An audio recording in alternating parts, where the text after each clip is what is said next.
bem, irmãos, vamos abrir nossas Bíblias lá no Evangelho de Mateus.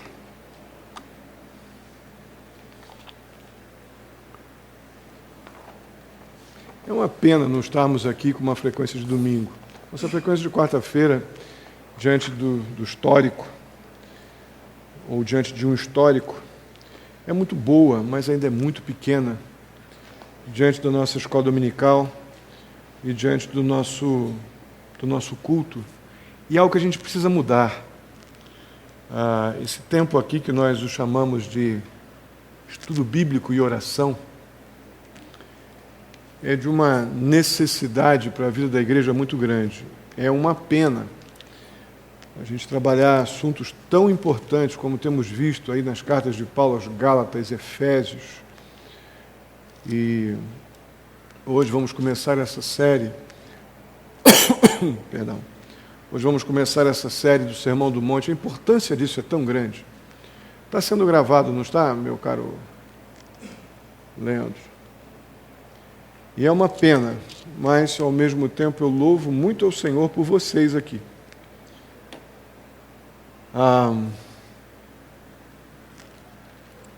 O que é esse Sermão do Monte? O que é isso?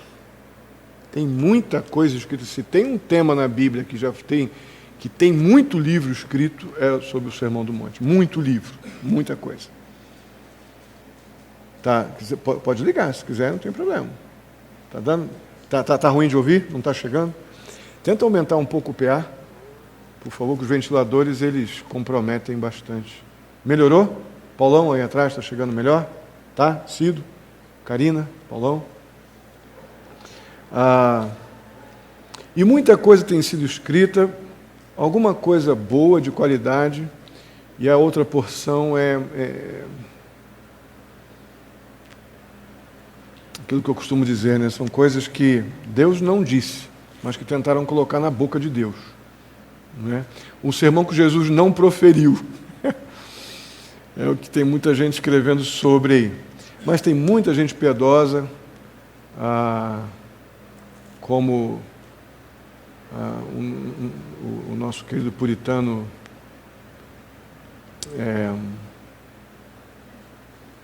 me lembre? Hein? Não. John Stott não é puritano, não. Lloyd Jones escreveu um clássico dificílimo de ler, inclusive, de tão denso, não é? Mas ele tem, se você sentar ali um ano para estudar o que Lloyd Jones escreveu sobre o Sermão do Monte, você vai ser muito enriquecido, porque ele conseguiu fazer um tratado sobre o Sermão do Monte. Mas é uma linguagem realmente doída. Pastor Pentecostes, que é um dos livros que eu estarei usando nesse trabalho, ele escreve de uma maneira muito objetiva, muito prática, mais teológica do que prática, mas muito boa. E o pastor John Stott escreve, como sempre, de uma maneira muito prática, abordando temas, áreas que a gente não está acostumado a pensar. O pastor John MacArthur também. E o próprio texto, se nós lermos esse texto despreocupados com o que eu vou fazer do que está aqui, o que eu não vou fazer, o que é para mim, o que não é para mim, se eu olhar para este sermão, para esta mensagem que foi ministrada por Jesus a fim de ensinar os seus discípulos como comportar-se como um cidadão do céu, nós vamos, sem dúvida alguma, apenas lendo o texto, nós vamos ver que este padrão aqui difere completamente do padrão do mundo. Se a gente pensar um pouquinho mais depois disso, vamos entender que o padrão, então, daqueles que foram retirados do mundo, daqueles que foram alcançados por graça soberana, daqueles que foram salvos e habitados pelo Espírito Santo, precisa ser diferente daqueles que estão com o padrão do mundo. Não precisa de nenhum desses livros, desses autores, para chegar a essa conclusão. Basta você ler o texto bíblico. Né? Mas o fato é que, o que é esse Sermão do Monte? Provavelmente, esse sermão é uma das partes mais conhecidas das ministrações de Jesus e, ao mesmo tempo, uma daquelas menos compreendida, menos colocada em prática, menos obedecida. Porque Jesus, ele escreve, ele coloca, ou melhor, ele deseja, nesse Sermão do Monte, aquilo que os seus seguidores fossem e aquilo que eles fizessem. Não sei se eu acertei no verbo. O Senhor Jesus, com esse sermão, ele deseja, ele coloca, ele aplica aquilo que ele quer e espera que aqueles que nele creem sejam e façam.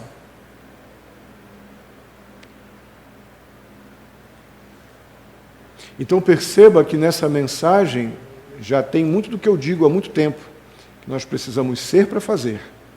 Esse negócio de fazer, para tentar com isso mostrar que eu sou alguma coisa, é uma proposta antibíblica.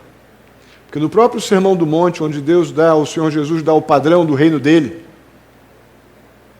ele espera inicialmente que a gente seja um cidadão do reino,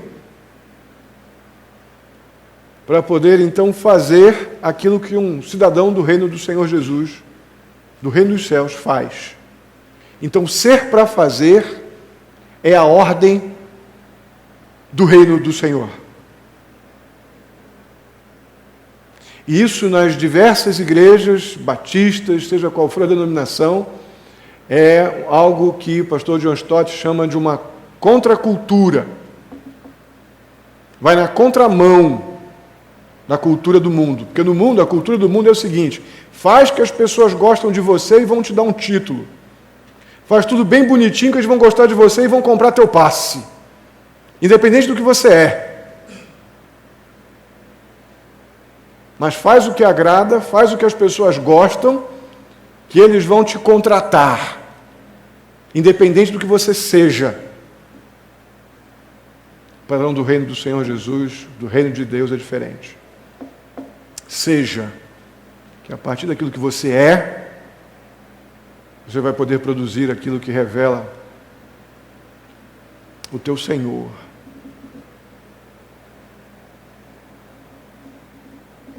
As pessoas, de uma forma geral, elas procuram para a sua vida. O que as pessoas procuram? As pessoas procuram um significado para a sua vida. As pessoas, de forma geral, elas procuram alegria, elas procuram paz, elas procuram algum tipo de contentamento e uma série de coisas para trazer um bem-estar para a sua vida terrena. Não há pecado nisso.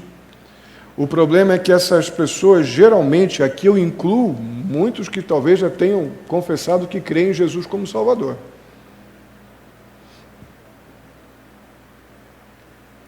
Essas pessoas geralmente procuram esse significado, essa alegria, essa paz, o amor, contentamento. Geralmente procuram isso tudo nos lugares errados. O primeiro lugar onde as pessoas deveriam procurar essas qualidades desejáveis, essas coisas boas para a vida, o primeiro lugar que as pessoas deviam procurar isso é na igreja do Senhor Jesus Cristo, na igreja de Cristo. É o lugar que as pessoas deveriam procurar isso, não em nenhum outro.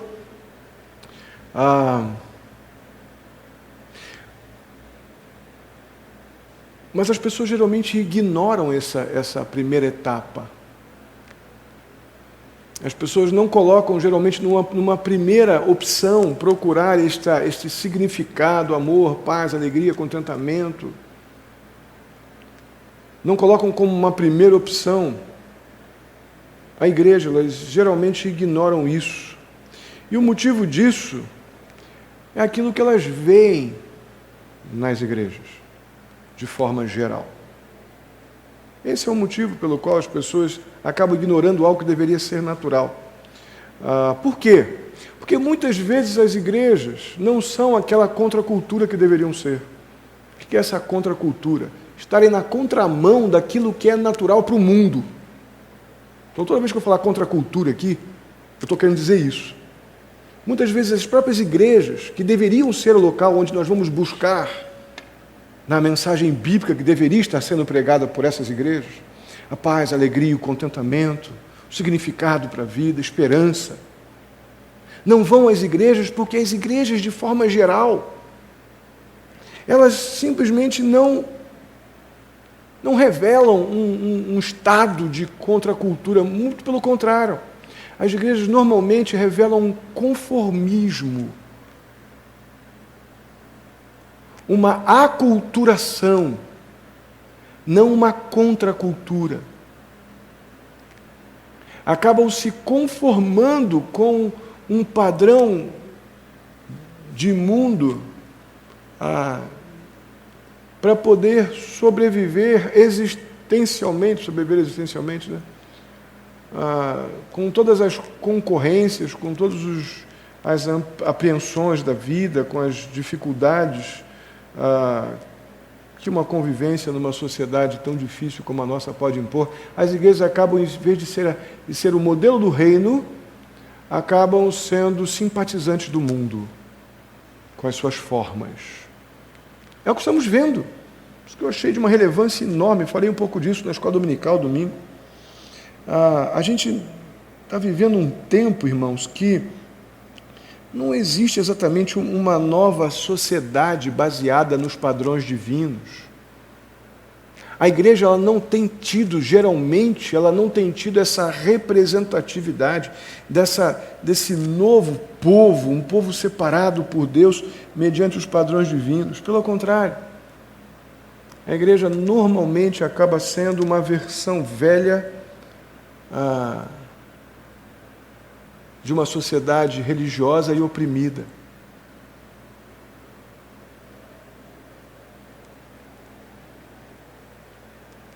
Na verdade, essas pessoas que não buscam, em primeiro lugar, a igreja como fonte, a igreja de Cristo, como fonte de significado, de amor, de paz, de essas coisas boas que nós desejamos, e não há pecado nisso, mas não procuram em Cristo, ou melhor, na igreja onde Cristo deveria estar sendo pregado. Porque, na verdade, essas pessoas estão endossando, sem saber, o que Jesus disse para a igreja de Sardes, lá em Apocalipse, capítulo 3, verso 1. Tens nome de que vives, mas está morta.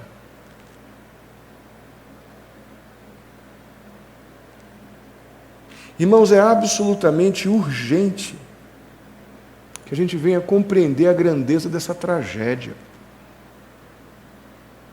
É urgente que a igreja repense e não se acomode diante desse desastre. Porque nesse momento que a igreja ela se conforma com o mundo, essas duas comunidades acabam parecendo ser no máximo, duas versões da mesma coisa. Ou seja, a igreja ela está contradizendo a sua própria identidade, quando ela simplesmente está igual ao mundo. Não há um comentário mais triste para um crente ou para uma igreja representada pelos seus fiéis crentes, deveria obviamente ser no Senhor Jesus, nada mais triste do que um comentário que eu não sei se você já ouviu, e alguns acham que isso é um gancho evangelístico. Comentários do tipo: mas você não é diferente em nada das outras pessoas. Você diz que você é membro daquela igreja, de fulano de tal, do pastor tal, da denominação tal, mas o que eu acho legal em você é que você não é diferente em nada da gente. Não tem nada mais desastroso, catastrófico, do que esse comentário para aqueles que foram resgatados das trevas,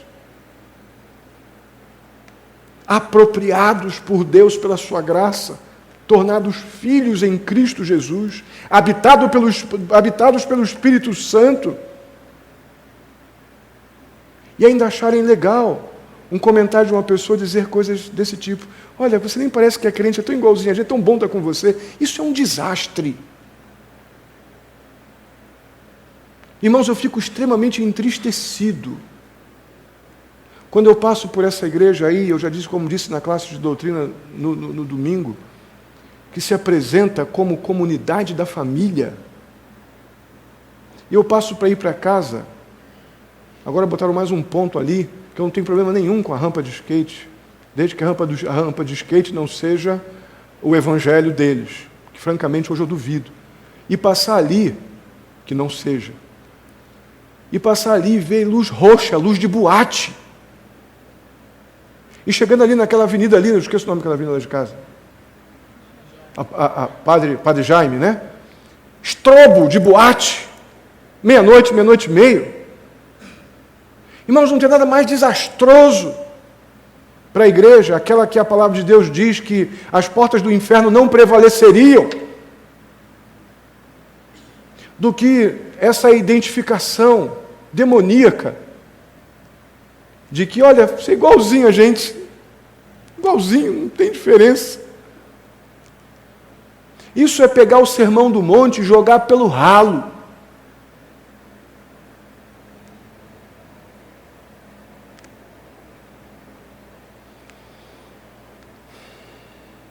O tema central da Bíblia, o propósito histórico de Deus nas Escrituras, é chamar um povo para si mesmo. Deus faz isso lá desde essa turma aí que nós estamos conhecendo. Abraão, Isaac, Jacó, essa turma toda. E Deus soberanamente faz essas coisas aos nossos olhos completamente improváveis para chamarem um povo para si, porque se depender deles, jamais eles vão se deslocar, caminhar como adoradores na direção do rei. Então Deus, na sua palavra, desde o princípio, tem como motivo o propósito principal, chamar um povo para si mesmo. O Senhor identifica esse povo que Ele chama para si mesmo como um povo santo. O que é a palavra santo, irmãos? Separado. Separado da onde? Separado do mundo. Para quê? Fomos separados do mundo para quê? Para adorar, para obedecer o nosso Senhor e Rei. Adorar, obedecer é a vocação desse povo que precisa permanecer e que deve permanecer fiel a essa identidade que Deus nos deu. Ou seja, ser santos, como Ele é santo, como diz o Senhor Jesus. Sabe o que significa na prática esse ser santo? Essa posição de santos, que nós sabemos que somos pecadores. Mas essa separação, essa coisa posicional que Deus fez por nós, Deus nos tirou de um estado de mortos e nos colocou no estado de vivos e separados para Ele, e agora filhos. Porque isso nos torna diferentes. Não as diferenças naturais e físicas que já temos desde que nascemos, mas diferentes em termos de cidadania. Diferentes também posicionalmente, por causa da obra de Cristo na cruz, em nosso lugar. Diferentes em seu pensamento, porque recebemos uma nova mente. Em Cristo Jesus nós nascemos de novo, não para os mesmos hábitos e práticas, mas para que tenhamos, além de um novo pensamento, um novo comportamento. Então é uma mudança interna que afeta externamente. Isso é naturalmente diferente, não é forçosamente diferente, é naturalmente. Eu não preciso tentar maquiar isso, isso é uma consequência natural da obra do Espírito em minha vida. A não ser que não tenha havido essa obra do Espírito ainda. Caso contrário, isso deveria ser algo natural. Então, diferença não é uma presunção de grupos aqui ou ali. Essa diferença que é resultado dessa separação que Deus fez quando fomos salvos, ela é inerente. Ela faz parte dessa nova natureza. Não é uma coisa que eu me torno um metido. Não. Foi Deus quem estabeleceu isso. E isso, muitas vezes, é humilhante. Porque nós sabemos o quanto ainda temos de inclinação para sermos comuns ou termos algo em comum com o mundo.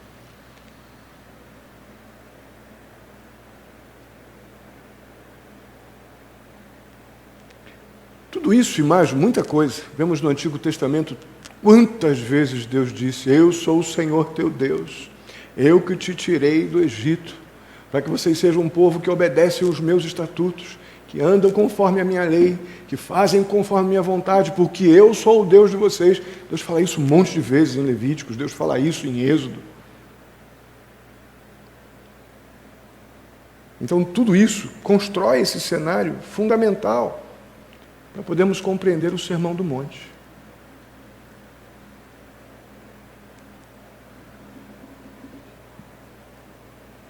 Esse sermão está bem no comecinho do ministério do Senhor Jesus Cristo. Imediatamente ali depois do seu batismo, depois da tentação, Jesus ele começa a anunciar as boas novas do Evangelho, as boas novas do reino de Deus.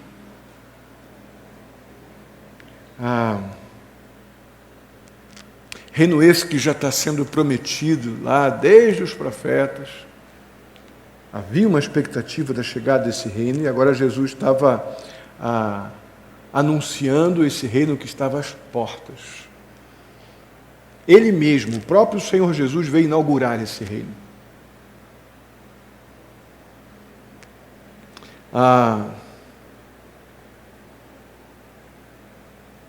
Com o estabelecimento desse reino, estaria nascendo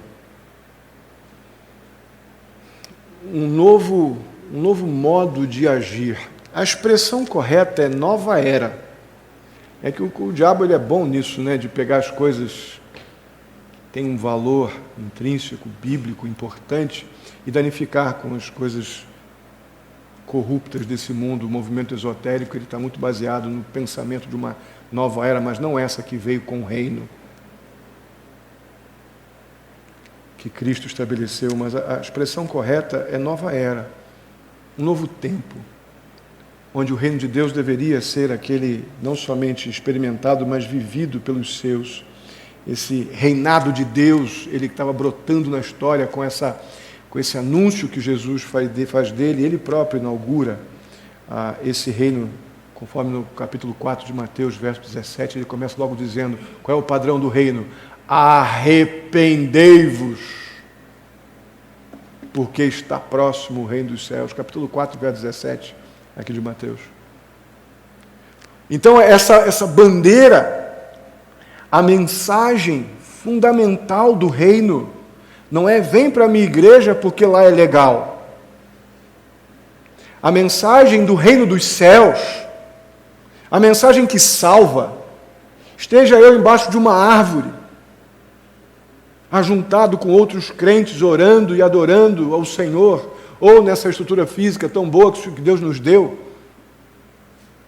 A mensagem do reino é arrependei-vos, porque está muito próximo o reino dos céus. Qualquer outro tipo de mensagem com uma proposta evangélica que não seja arrependei-vos não é evangélica, é de igreja, é de pessoas que estão querendo juntar apenas gente. Porque a mensagem arrependei-vos, ela não é simpática. A mensagem arrependei-vos diz no primeiro momento o quê? Opa! Eu tenho que voltar atrás em algo. A mensagem arrependei-vos aponta para a realidade que o homem é pecador. Então o evangelho apresentado sem a proposta principal do arrependei-vos tira Jesus da cruz. E evangelho sem cruz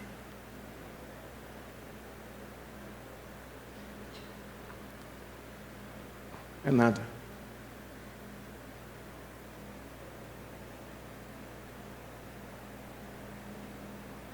Então o Sermão do Monte ele precisa ser visto nesse cenário, nesse contexto.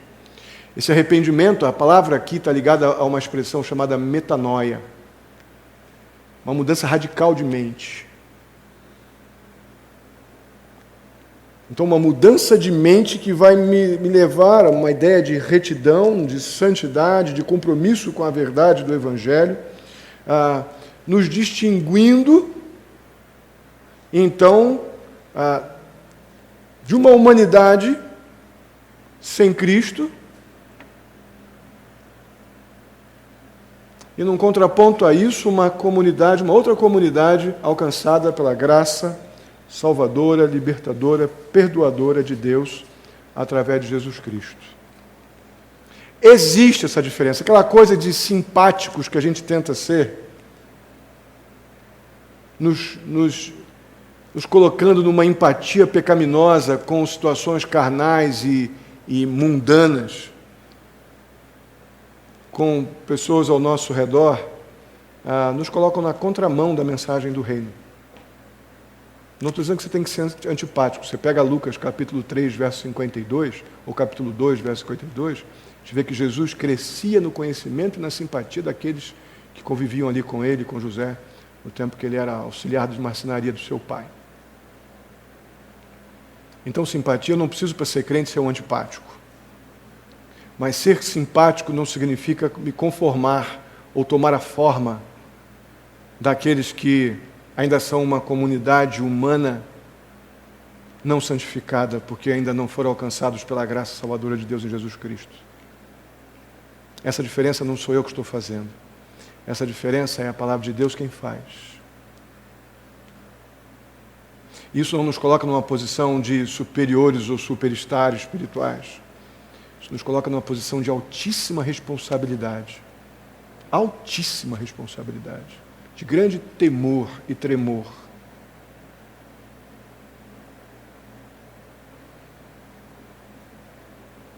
Jesus deu toda essa ênfase aqui. O Sermão do Monte, naturalmente, foi dito aos seus discípulos, aos crentes imediatos ali ao redor dele. Os discípulos eram aqueles que ouviam aquela ministração, cidadãos do reino, sem conhecer ainda totalmente os costumes desse reino, mas eles precisavam ser inteiramente diferentes. Inevitavelmente precisavam ser. De forma alguma poderiam tomar o padrão de conduta das pessoas que estavam ao seu redor. O cidadão do reino de Deus, ele não pode tomar o padrão de conduta das pessoas que estão ao seu redor. Mas precisa, no meio das pessoas ao seu redor, adotar o padrão de Deus. Para que possam, então, atestar, testemunhar, serem realmente genuínos filhos desse Pai celestial, desse Pai de amor que nos salvou em Jesus Cristo. Por isso que eu acredito que o texto-chave do Sermão do Monte está no capítulo 6, verso 8, que vai dizer: não vos assemelheis, pois eles, e assim vai. Não vos assemelheis. Então, o caráter dos crentes no Senhor Jesus deveria ser completamente diferente daquele caráter que geralmente é admirado pelo mundo. O que as pessoas do mundo gostam? Gostam dos mais fanfarrões, gostam dos que bebem mais, dos que riem mais alto, dos que têm mais, dos que gastam mais, dos que têm mais aparência, dos que são mais isso, mais aquilo, sempre mais.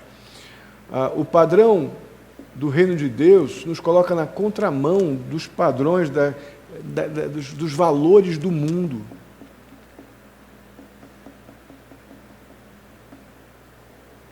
Os crentes foram chamados para brilhar num ambiente de trevas, trevas reinantes. A justiça desses crentes, ela precisa exceder, como o Senhor Jesus diz, a dos escribas e dos fariseus, que eram os caras da época. Tanto numa questão de ética, quanto na questão da tal devoção religiosa, que eles diziam que era o top de tudo. O amor desses crentes neste padrão do reino precisava ser maior do que a ambição daqueles mais nobres, daquelas pessoas mais ricas. Precisava ser maior este amor do que o padrão daqueles pagãos ali ao redor, que talvez tivessem uma simpatia até muito grande das pessoas ao seu redor, mas não podia ser esse o padrão de um cidadão do reino. Irmãos, não tem um parágrafo nesse Sermão do Monte que não faça esse contraste entre o padrão do crente e o padrão do não crente. Não tem um parágrafo que não faça esse contraste. Então esse negócio de diferença não é ideia minha, não. A questão da diferença, dessa separação, quem fez, foi o próprio Deus quando nos chamou para sermos cidadãos do seu reino. Então o discípulo do Senhor Jesus, ele tem que ser diferente. Tanto na igreja, quanto no mundo. Isso é outra coisa também que espero que a gente já não tenha muitos casos desses, mas quando eu cheguei aqui há mais de 16 anos atrás, era pregado de púlpito que isso eu ouvi do próprio líder da igreja na época. O mundo, fora da igreja, cada um tem sua vida. Aqui na igreja tem que ser assim. Eu ouvi isso do líder da época. Creio que nem todos submetiam a isso, mas uma boa maioria gostava dessa ideia. Porque é atraente isso, né? Na igreja eu sou diferente. E lá no mundo eu sou igual ao mundo. E na igreja eu sou diferente do mundo. E no mundo eu sou igual ao mundo. Que proposta legal, né? Tem um monte de gente, grupos hoje, atuando fortemente nessa direção.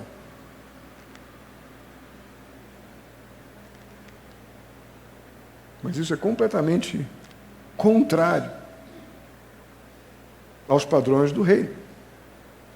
Então, o Sermão do Monte, ele é o esboço completo dessa contracultura cristã,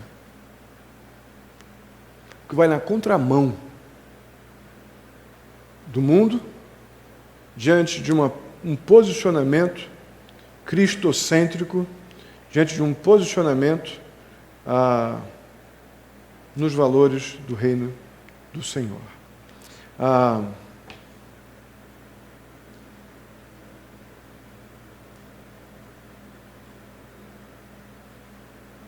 Essa contracultura cristã, ela literalmente é a vida do crente, a vida prática do crente dentro dos padrões do reino de Deus. Uma vida completa, uma vida plena, uma vida vivida no contexto do governo divino. A gente tem dificuldade de pensar nisso, porque não estamos acostumados a pensar que estamos debaixo de um governo divino. A nossa tendência como igreja, por mais que eu diga aqui há muito tempo, que nós estamos aqui adorando ao Rei, o Senhor da nossa vida, o nosso Salvador, nós não estamos acostumados a pensar em Deus como aquele que governa a minha vida, mas sim como alguém que me ajuda porque eu preciso de ajuda. Então eu vou à igreja porque eu preciso de ajuda. É uma tendência natural do ser humano, quando tem pouco relacionamento com as verdades do reino de Deus. Porque o nosso posicionamento deveria ser de compreensão de que nós precisamos viver a plenitude da vida cristã debaixo do governo divino, do governo de Deus, da autoridade absoluta, a supremacia da vontade perfeita de um Deus que ordena, dirige, conduz tudo, e não de um ajudador celestial.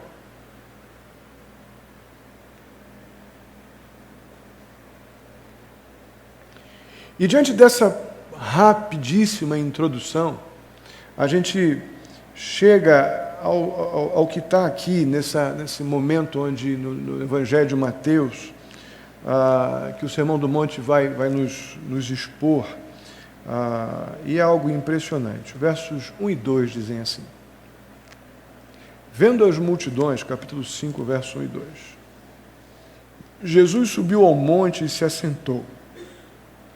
Seus discípulos aproximaram-se dele e ele começou a ensiná-los, dizendo: a gente vai parar aqui hoje, não vou andar mais nada.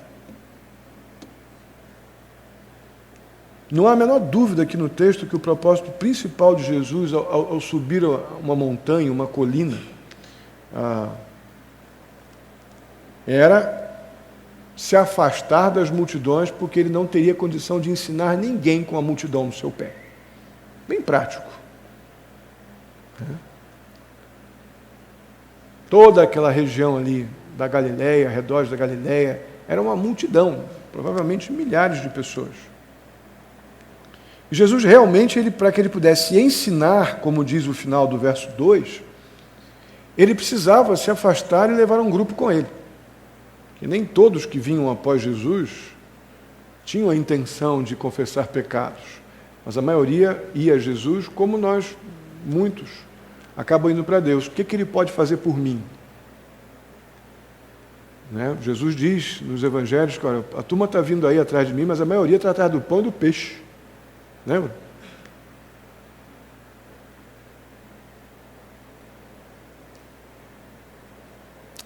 Jesus ele passou os primeiros meses do seu ministério público trabalhando muito pela Galileia, andou a beça. Capítulo 4, volta um pouquinho no verso 23, diz assim, Jesus estava, capítulo 4, verso 23, ali pela região da Galileia, ele ensinava nas sinagogas, pregando o evangelho do reino e curando toda sorte de doenças e enfermidades entre o povo. O motivo disso era sinalizar de que, principalmente para os judeus, de que o Messias prometido pelos profetas no Antigo Testamento chegou. Não é? O verso 24 do capítulo 4 vai dizer que, por causa disso, o resultado desse trabalho grande feito durante muitos meses, que vimos aqui no verso 23, diz que a sua fama ela correu por toda a Síria. Jesus ficou famoso. Não creio exatamente por causa da mensagem do arrependei-vos, pois o reino está próximo, mas creio que, como nos dias de hoje, as pessoas estavam atrás da cura, do livramento do problema, expulsão de demônio. Vamos embora, aquele cara lá é bom. E provavelmente uma minoria, por causa da mensagem arrependei-vos, pois o reino do Senhor está próximo. Então, por isso que Jesus precisava se afastar, subir numa colina, subir num monte. Há quem faça aqui um paralelo com Moisés. Eu, francamente, não acho necessário. É possível, como dizia meu professor, nosso professor, né? Não sei se ele chegou a dizer essa frase para você. Possível, mas pouco provável. Não é o nosso querido Carlos Oswaldo Pinto, COP. Possível, mas pouco provável.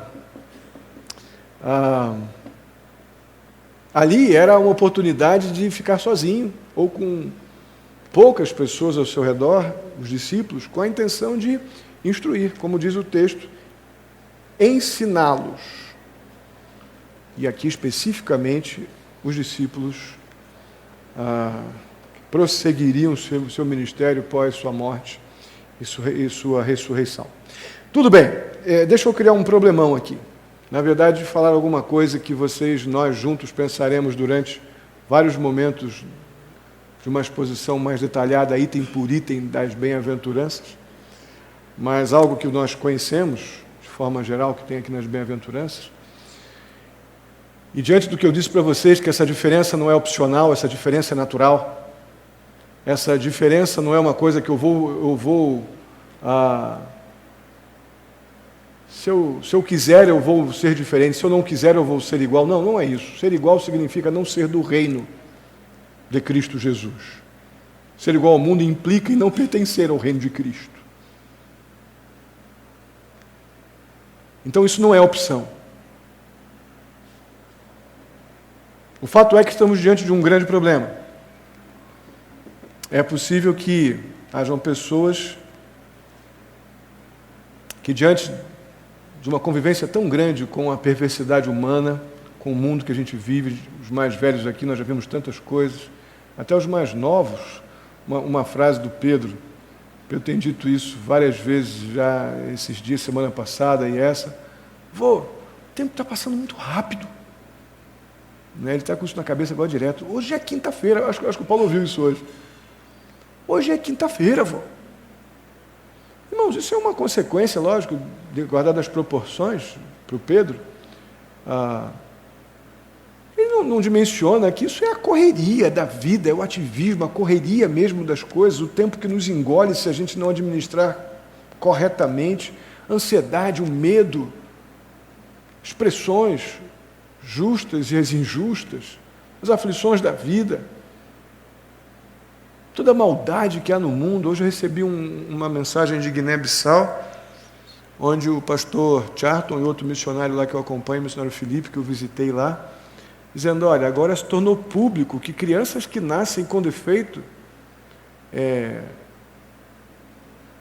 são assassinadas e agora ninguém está fazendo mais nada, porque até então, até aquele trabalho que eu tive lá da Missão Emanuel, que eu visitei, de uma médica que no tempo da guerra lá de 97 e 2001, pegou as crianças que estavam sendo mortas na maternidade, pelos motivos de guerra e pelos motivos culturais, enfim. E agora publicou-se, a criança nasce com defeito, mata na hora. Isso é o extremo da maldade, é uma coisa assim de proporções loucas. A gente pensa, poxa, pastor, como é que pode uma perversidade humana tão grande? Como é que eu posso pensar em ter o padrão, viver o padrão do Sermão do Monte num mundo desse? É inatingível um padrão desse para esse mundo corrompido, morto. Que loucura! Estava vendo uma inglesa lá em Arpoador essa semana. Estão vendo vários arrastões lá no Arpoador de novo, Copacabana, Ipanema, Arpoador. E a inglesa deu um testemunho para o mundo, certamente foi para a CBN, foi para tudo que é até lugar do mundo, a inglesa falando naturalmente em inglês. Eu nunca estou chorando, eu nunca mais venho aqui. Eles empurraram, eles me bateram, eles pisavam, eles cortavam as pessoas. Na praia, gente, de dia. Padrão do reino, padrão do Sermão do Monte, não é possível. Outros vão dizer assim, esses ideais são nobres demais. Não dá, pastor, isso aí é uma coisa meio utópica. É impraticável um negócio desse. Isso aí é legal só para a imaginação, é impossível de cumprir um negócio desse. Diante do egoísmo, as pessoas podem reagir dizendo, não pode, como é que alguém pode ser manso? Com tanta violência. Como é que alguém pode dominar as paixões sexuais? De forma alguma. Como é que alguém pode, do padrão do reino, refrear os seus olhares, seus pensamentos carnais? Não. É fácil demais a gente ter paixões carnais. Muito difícil refrear isso. Diante da preocupação natural pela vida, o padrão do reino diz, não andeis ansiosos por coisa alguma. O apóstolo Paulo disse lá na frente, né? Nós vamos ver em Mateus 6, 30, 28 a 33 também.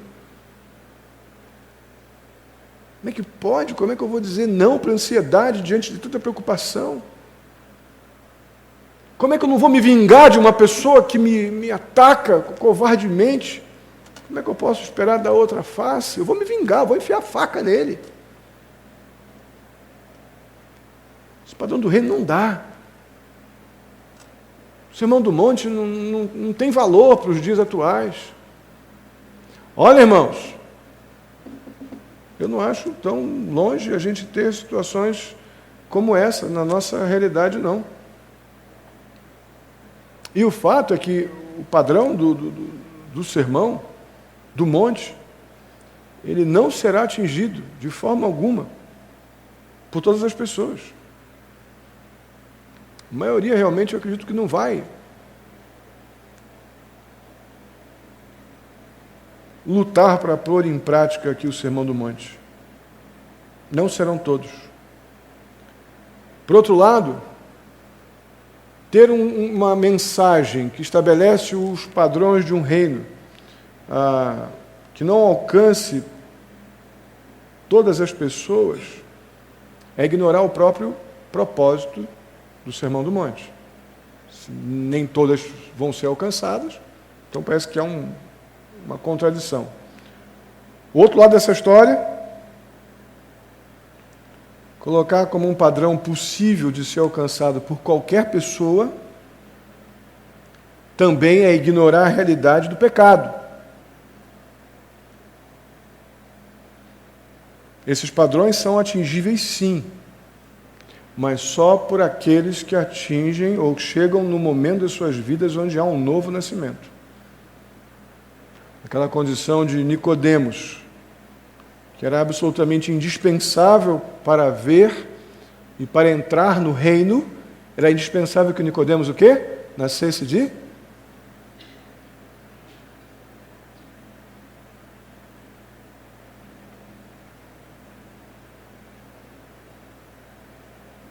essa justiça que foi estabelecida no Sermão do Monte é uma justiça que vem de dentro para fora, que poderia chamar de uma justiça interior. É um padrão de justiça que vem de Deus. Embora esse padrão de justiça ele vá se manifestar externamente, naquilo que a gente faz, esse padrão de justiça, ele sem dúvida alguma, ele é essencialmente uma justiça que vem do coração. Embora ele se torne visto em nossos relacionamentos, em nossas vontades, em nossas reações e não reações, como disse lá no começo, na introdução, de que o Sermão do Monte ele veio para que nós sejamos pessoas novas criaturas e como novas criaturas façamos ou ponhamos em prática os padrões do reino. Caso contrário, se não for algo que vem do coração, uma justiça que nasce do coração, interna, fruto dessa obra do Espírito, nos conduzindo à vontade de Deus e buscando que nos leve a buscar intensamente a vontade do Senhor, vamos acreditar como muitos acreditam, não, isso é muito legal, mas é um ideal inatingível. Isso é o ideal de Deus, mas eu tenho horror a essa afirmação, que muita gente boa faz com muita facilidade para justificar a sua indisposição de se submeter aos padrões de Deus. Esse é o ideal de Deus, mas Deus sabe que a gente aqui não daria, tal, então vamos continuar crendo que isso aí é verdade, mas vamos fazer o que dá.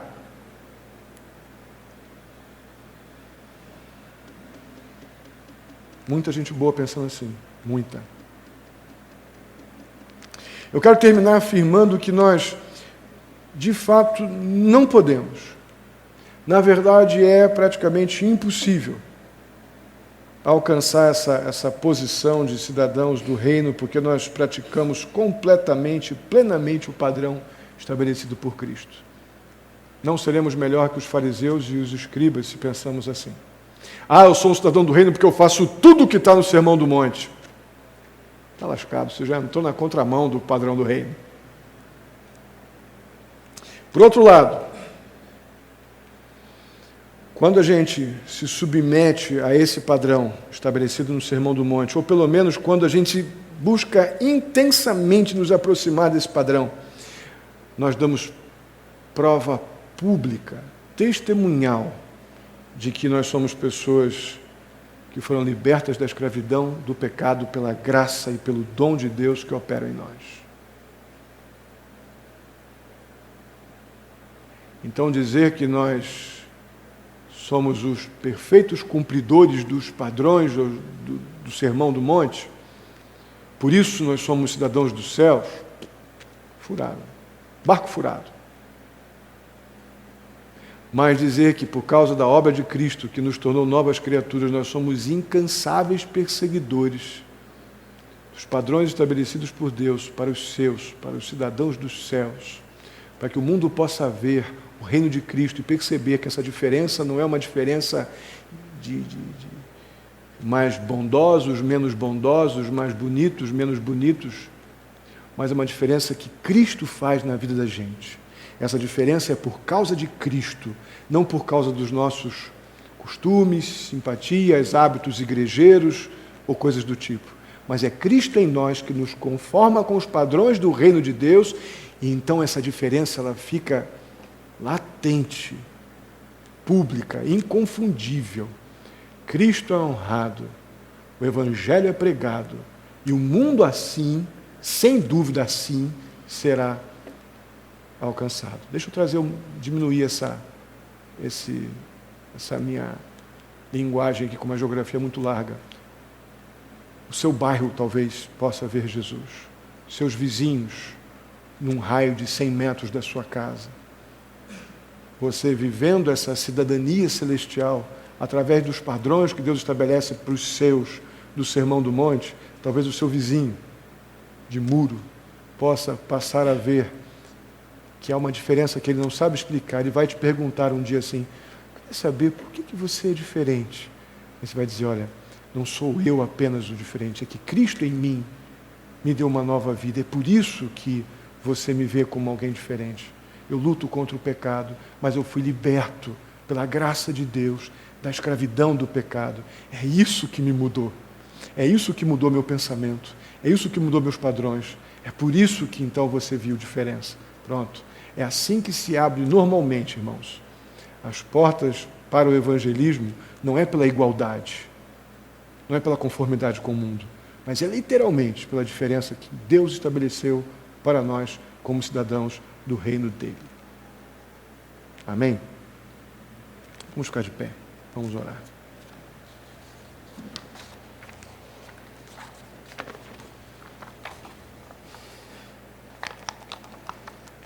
Obrigado, Senhor, pela oportunidade de mergulharmos um pouco nas entrelinhas dessas verdades gloriosas que estão aqui no Sermão do Monte. Eu creio que podemos agora perceber um pouco mais do que é o Sermão do Monte, o propósito dele, para quem esse Sermão do Monte foi direcionado. E a partir de semana que vem, poderemos conhecer um pouco mais desses critérios, desse valor, dessas qualidades que envolvem os padrões do teu reino. Nos ajuda, ó Deus, a agora apenas guardar na mente que essa diferença ela não é uma presunção pessoal, ela é um posicionamento espiritual feito pelo Senhor quando o Senhor nos chamou à condição de filhos. Ajuda-nos a perceber isso e ter grande responsabilidade diante de tão digna posição. Assim eu te peço, ó Pai, em nome de Jesus. Amém.